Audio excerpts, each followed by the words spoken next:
Donc, dans le cadre du confinement, les éditions Coulinet ont décidé de mettre en valeur leurs autrices et auteurs déjà édités et aussi leurs futures publications. Et aujourd'hui, je suis en compagnie d'Astrid Baïa et de son texte Je suis bizarre. Alors, bonjour Astrid. Bonjour Marie-Pierre. Ce texte traite d'un particularisme, peut-être que le terme, tu me diras si il te convient ou pas, d'un individu qui n'est ni fille ni Mhm. garçon. Il est un peu des deux, il n'est pas du tout des deux. Oui, Est-ce que tu peux nous expliquer pour qu'on rentre dans le texte en fait et qu'on prenne un contact avec non seulement l'écriture mais d'abord le sujet du livre. oui, bien sûr. Alors, ce texte, c'est l'histoire, en tout cas le personnage central, c'est un ou une enfant hermaphrodite, ou plus largement un enfant intersexe. Voilà, ça dépend des termes qu'on préfère employer aujourd'hui. Euh, donc, un enfant hermaphrodite ou un enfant intersexe, c'est un enfant qui naît avec une ambiguïté sexuelle. Donc c'est un phénomène biologique dans lequel l'individu, l'enfant, est morphologiquement mâle ou femelle, soit de façon simultanée, soit de façon alternative. Alternative. Alternative, ça veut dire que au fur et à mesure que l'enfant grandit, Oui. ces organes génitaux, par exemple, peuvent évoluer de différentes manières. Euh, L'enfant peut d'abord naître avec, on va dire, un sexe déterminé comme étant plutôt féminin, mais au fur et à mesure plus l'enfant va grandir, plus on va se rendre compte que finalement ces attributs génétiques n'étaient pas tout à fait qu'on pensait. Euh, voilà, donc ça c'est il y a une alternance comme ça, quelque chose en quelque sorte d'alternatif effectivement dans l'évolution génétique de l'enfant. Mais parfois, D'accord. et c'est très rare, euh, Oui. et ça c'est dans le cas d'un hermaphrodisme qu'on appelle vrai. Les organes se développent dès le départ simultanément, donc en formant des tissus à la fois ovariens et testiculaires. Voilà. Mais ça, c'est dans les cas les plus rares. Sinon, en D'accord. général, les enfants naissent avec, en tout cas visiblement, morphologiquement, pardon, un sexe qui correspond davantage soit à un sexe féminin, soit un sexe masculin, mais avec au niveau des chromosomes ou au niveau des organes externes des caractéristiques qui peuvent penser, qui peuvent faire penser pardon, à l'autre sexe.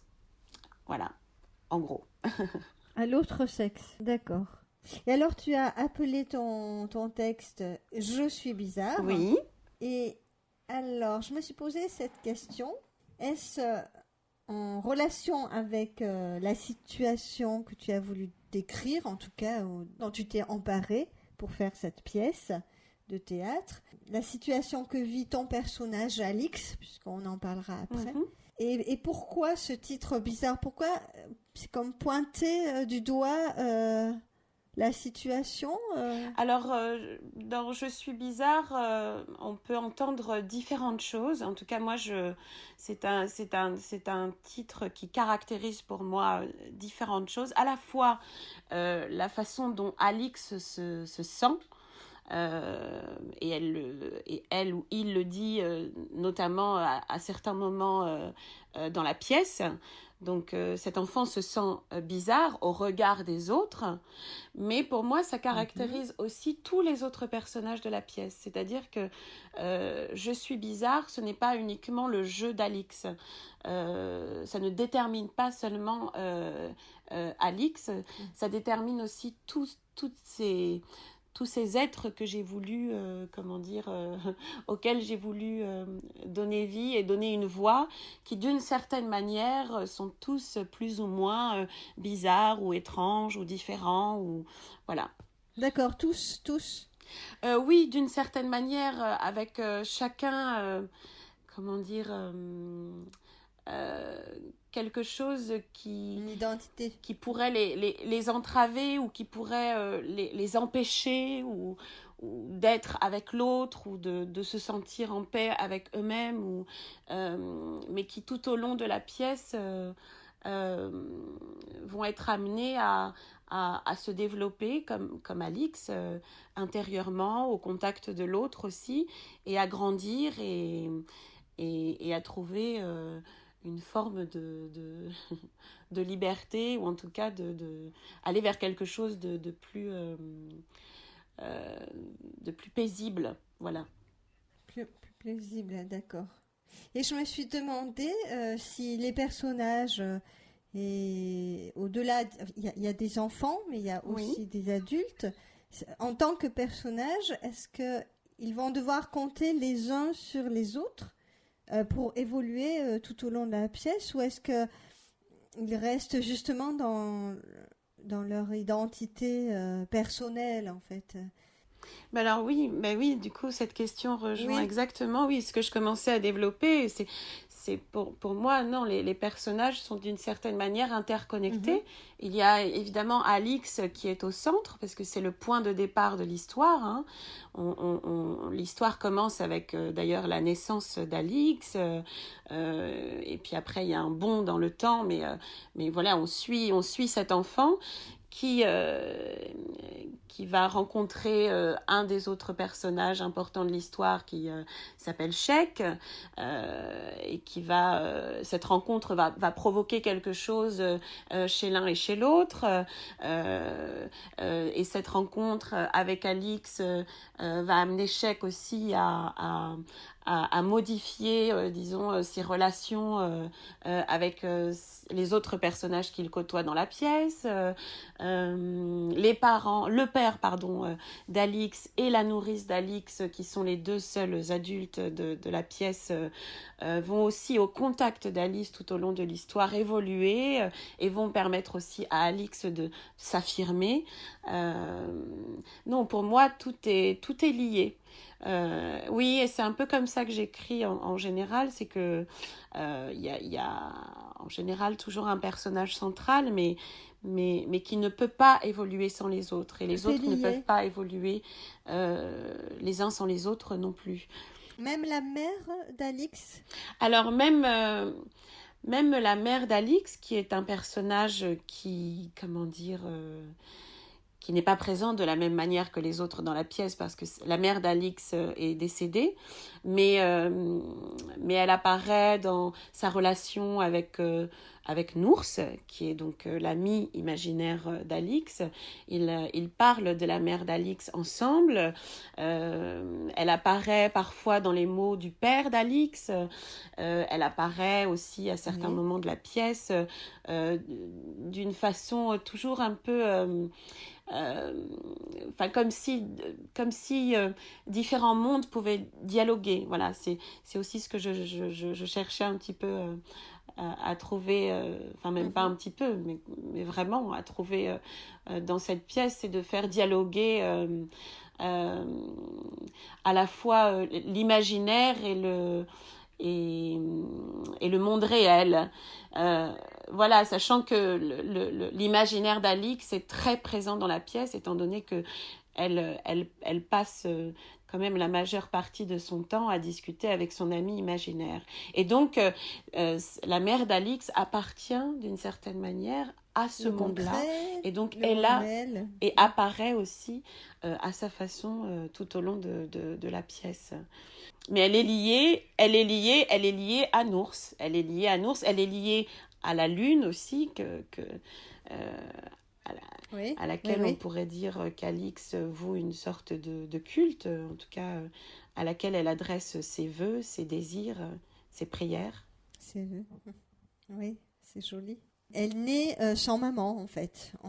Voilà, c'est à la naissance qu'elle disparaît. Oui, à la naissance, à sa naissance, elle perd sa maman. Elle perd sa maman. Et elle se retrouve avec son père, donc au départ seule. Et très vite avec une une nounou Oui, très après qui rapidement, arrive une dans la vie. nourrice arrive Dans... dans la vie d'Alix et de son père, même chez eux, hein, parce elle va passer énormément de temps avec Alix. Elle va prendre un petit peu la place de la figure maternelle, même si elle ne remplacera, on le voit dans la Oui. pièce, jamais la mère d'Alix. C'est comme un personnage pivot, Mais peut-être qui est là au central ou pivot.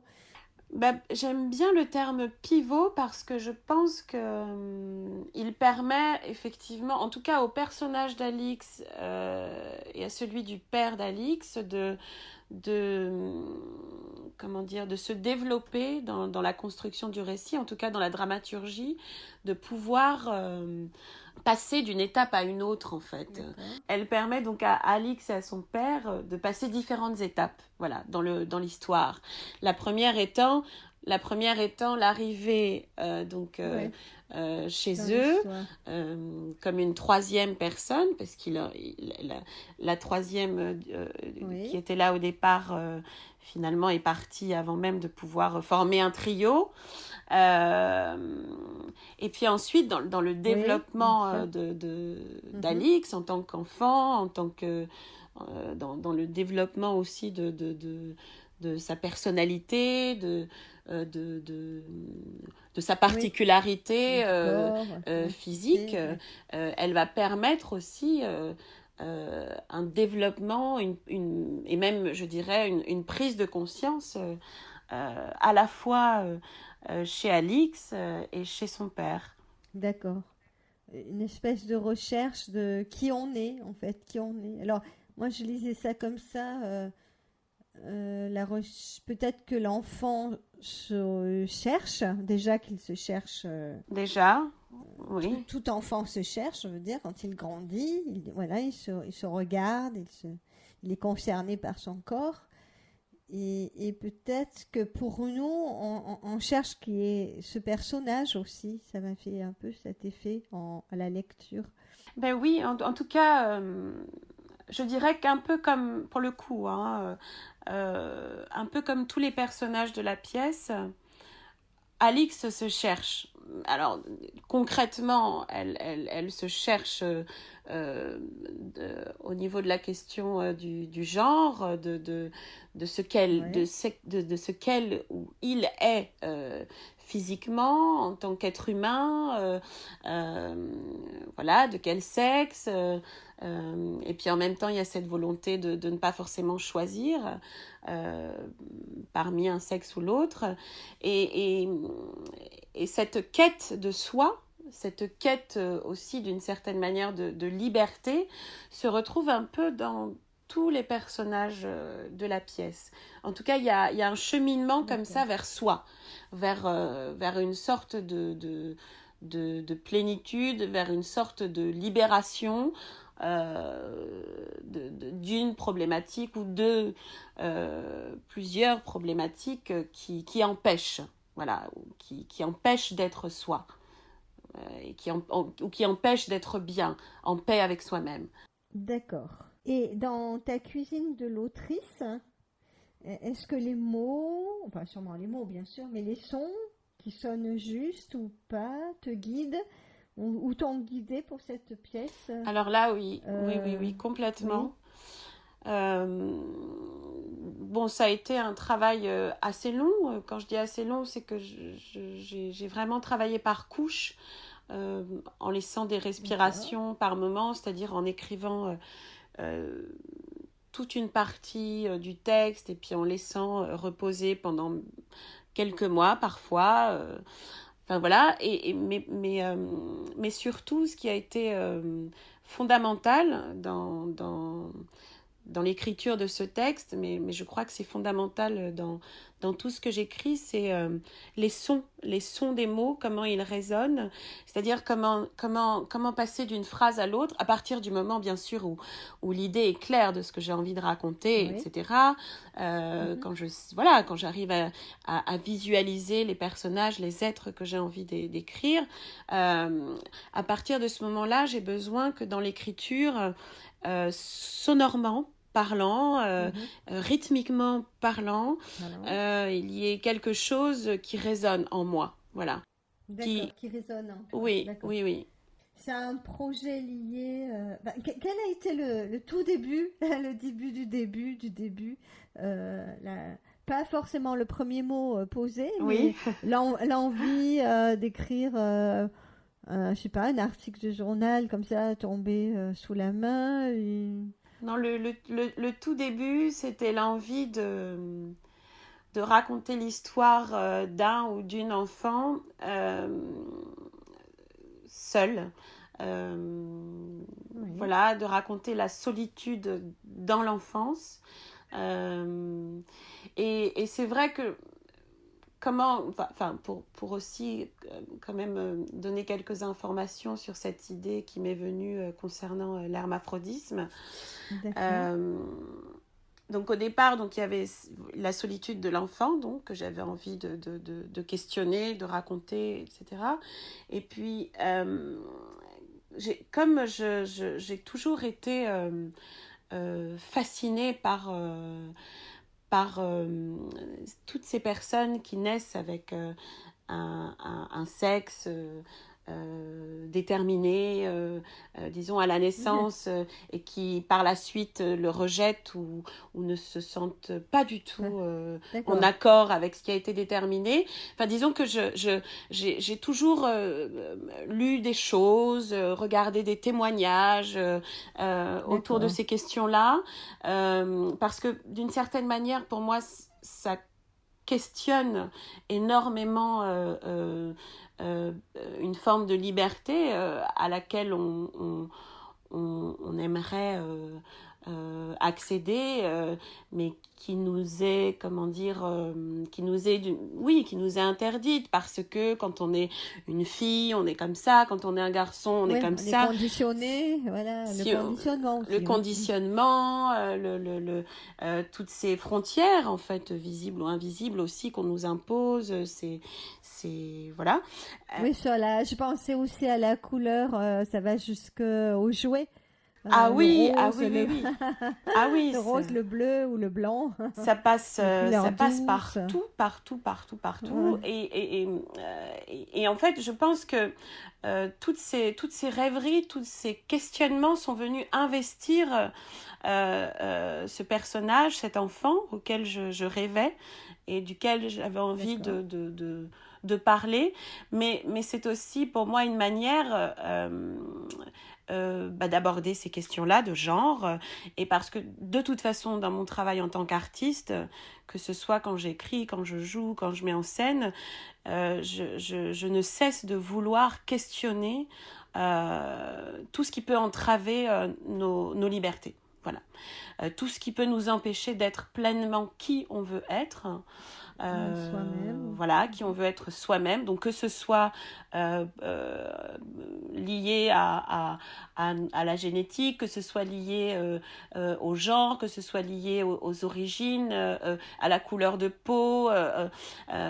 Tu vois, c'est... Oui, je comprends. Et au-delà de ça, je me dis que souvent, c'est une réflexion que je me suis faite, les comédiens ou les comédiennes sur le plateau ont besoin d'un concret, mais qui va au-delà, presque comme un conditionnement.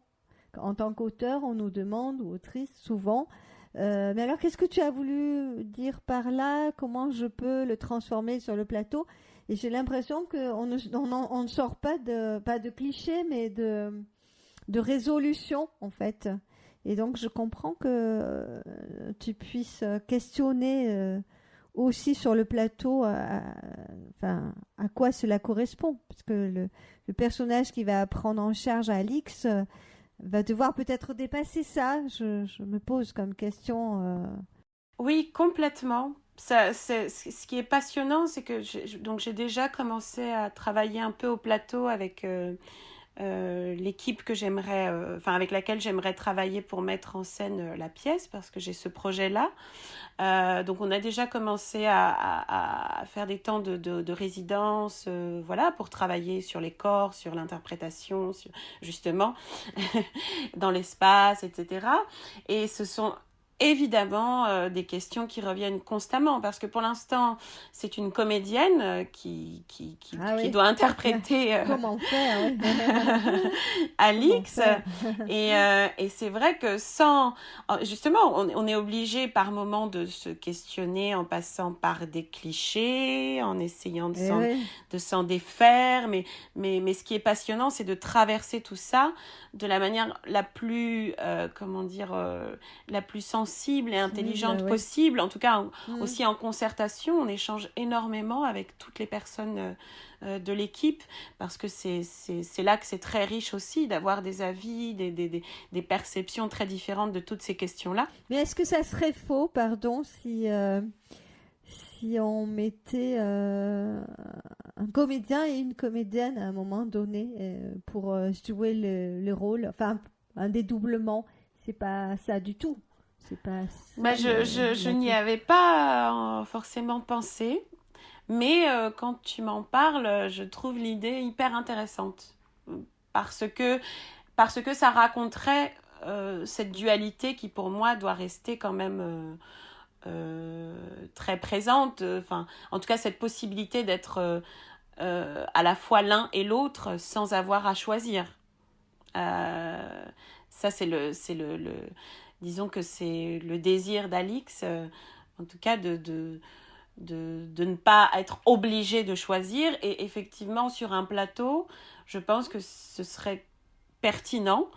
Pour l'instant, ce n'est pas mon choix, mais je trouve ça très pertinent qu'on puisse passer d'un sexe à l'autre, pour pouvoir montrer les deux, pour pouvoir mettre en avant, en tout cas, la possibilité qu'Alix soit les deux. Oui. Oui, je me suis dit, lorsqu'elle parle à Tchèque qui rentre dans la maison, puisque c'est le personnage qui a réussi à rapporter le bracelet. Oui. C'est ça? Le bracelet. Le bracelet qu'elle a perdu et qui lui permet de trouver un ami, ce qui est le grand souhait d'Alix. Ouais. Oui, c'est ça. Et elle lui demande, mais tu es un garçon ou une fille à un moment donné, ou tu es... Oui, Tchèque lui demande ça, oui. Tu es un garçon ou une fille? Oui. Voilà, et je me suis dit ça, moi je l'ai visualisé comme ça, avec peut-être deux côtés, un côté garçon, un côté fille, chez le personnage d'Alix en tout cas, à l'intérieur, voilà, en tant que lectrice, je veux dire, première approche pour moi, c'était ça. Je savais pas, j'étais un peu perdue comme Tchèque. Alors, je me suis raccrochée à des choses. Mais tant mieux. Ça veut dire qu'effectivement, on ne peut pas s'arrêter comme ça sur une image, en tout cas une image physique, en tout cas qui déterminerait un sexe précis concernant Alix. Tant mieux, j'ai envie de dire. Et du coup, la nounou, elle est un peu énervante. Parce qu'elle veut absolument lui sortir de jolies robes. Enfin, oui, la nounou. L'habiller. Oui. Ben, elle est énervante, mais pour moi, c'est un personnage aussi très attachant. En tout cas, c'est comme ça que moi je l'imagine et que j'ai voulu l'écrire. Qui est très attachée à Alix, mais qui, elle, ne comprend pas du tout le choix, le choix du père, le choix ou le non-choix du père dans le fait de laisser son enfant finalement être ce qu'elle veut. Voilà, errer entre deux eaux. Voilà, pour la nourrice, donc qui s'appelle Gertrude, c'est inconcevable. On est soit fille, soit garçon, soit homme, soit femme. Il n'y a pas d'autre possibilité. Et malheureusement, je me suis inspirée malheureusement ou heureusement, je ne sais pas, je me suis inspirée de ce personnage. Je me suis inspirée, de beaucoup de personnes dans notre monde, même proches de moi, qui peuvent avoir cet état d'esprit, qui peuvent avoir cette façon de penser les choses, de voir, voilà, les êtres humains, c'est soit l'un, soit l'autre. Il n'y a pas d'autre possible, quoi.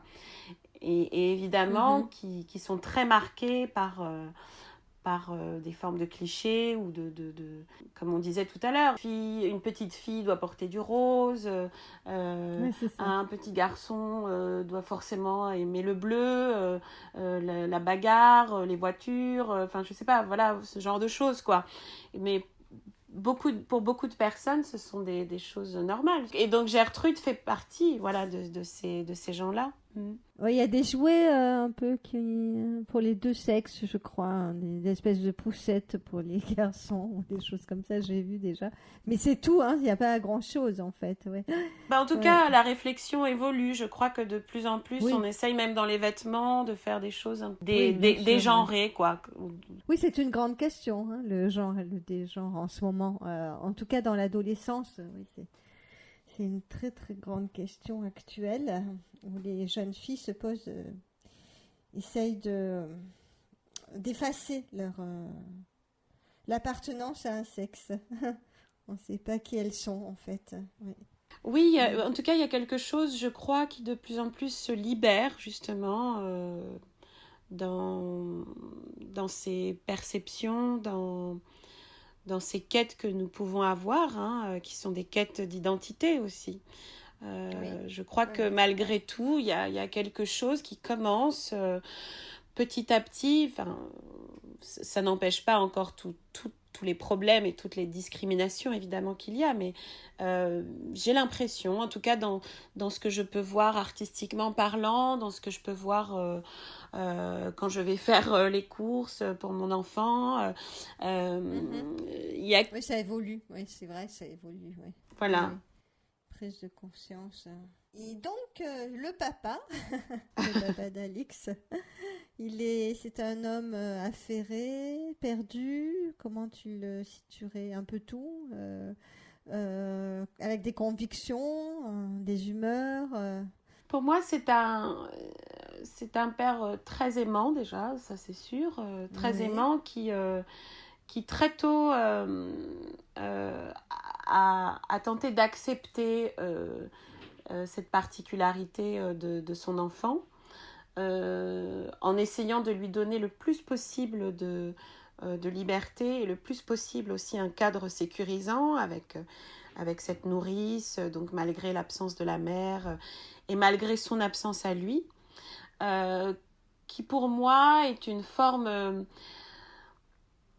pas forcément de fuite, mais c'est toujours un peu ambivalent, c'est-à-dire que à la fois il accepte la perte de la mère à la naissance de l'enfant, enfin il accepte, il fait face à Oui, ça, la vie comme il peut, il, quoi.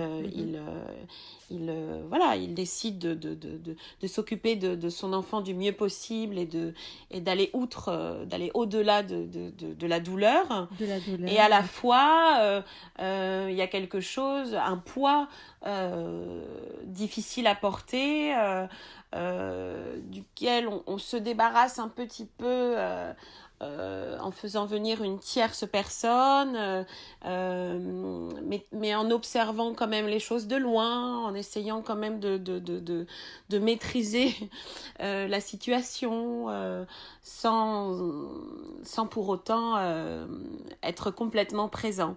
Voilà, c'est un personnage qui est un peu... qui est complexe, mais je pense comme on peut tous l'être et toutes, Oui. surtout quand on vit ce genre de problématiques, en tout cas de situations, et qui évolue, qui au départ est plutôt... qui n'est pas très présent, donc qui vraiment donne toute sa confiance à Gertrude, mais qui au fur et à mesure, surtout quand il va se rendre compte que Gertrude va peut-être empêcher Alix d'être ce qu'elle a envie d'être ou d'être ce qu'il a envie d'être, Oui. va décider de prendre davantage son rôle en main et d'être beaucoup plus présent. Donc c'est pour ça que je dis qu'il y a quand même s'il est absent, parce que c'est un papa qui travaille beaucoup et qui a décidé de travailler beaucoup. Donc c'est pour ça que ça peut être aussi une forme de fuite. Il a toujours un œil, on le voit, qui la nuit va embrasser sa fille quand elle dort, qui observe sa chambre, sa fille ou son fils, qui essaye d'être à l'écoute quand même de ce que lui dit Gertrude par rapport à Alix, etc. Dans quel registre, enfin j'aime pas tellement ce mot, mais comment tu le situerais ton texte en fait, parce qu'il est assez inclassable, il y a des enfants, il y a beaucoup d'enfants, enfin il y a pas mal d'enfants, il y a des adultes, les enfants qui donnent une légèreté comme ça, avec... Oui, parce que il y avait que les deux, le père et la nounou, il y aurait beaucoup de fuite, beaucoup de présence du côté de la nounou. Mais là, du coup, ça donne quelque chose, ouais, effectivement, d'une légèreté avec les enfants qui se posent des questions, qui vivent leur vie aussi. Et comment tu dirais que c'est plus une tragédie ou Alors, contemporaine, étant donné que, en tout cas, j'ai essayé de faire en sorte que la pièce se termine sur une note plutôt lumineuse et positive. Je dirais pas que c'est une tragédie. Bon, ça commence par un drame, ça c'est certain. Mais c'est une forme de parcours initiatique, hein, avec ce personnage central qui est Alix, mais qui finalement entraîne les autres dans sa traversée. Donc je dirais que... Oui, que c'était un parcours initiatif, c'est très bien. Oui, voilà. Comme mot de la fin, en plus, c'est super. Hein. On va peut-être rester sur cette note-là. Et est-ce que tu veux bien nous lire quelques phrases du début pour nous donner encore un petit goût? Je sais que tu as déjà lu pour la Sonothèque, avec un morceau avec Nours, ou peut-être un autre morceau si c'était le début. Un autre morceau? Oui, je peux lire le tout début, le premier dialogue entre Alix et Nours. Oui, d'accord. Qui est je dis dialogue, mais qui peut être perçu totalement comme un monologue, hein, c'est selon. Étant donné que Nours est son ami imaginaire. Alors... Pourquoi la nuit s'appelle la nuit? Tous les chats y sont gris? Right? Même les gris? La nuit? La gala ski, c'est pour y faire du ski. Un gala de ski dans la nuit. Je t'embête. Nours, je sais bien qu'on skie sur les glaces, surtout sur celles à la pistache. It's a joke. Nours, moi, j'aimerais skier sur la Voie lactée. C'est la plus succulente de la galaxie.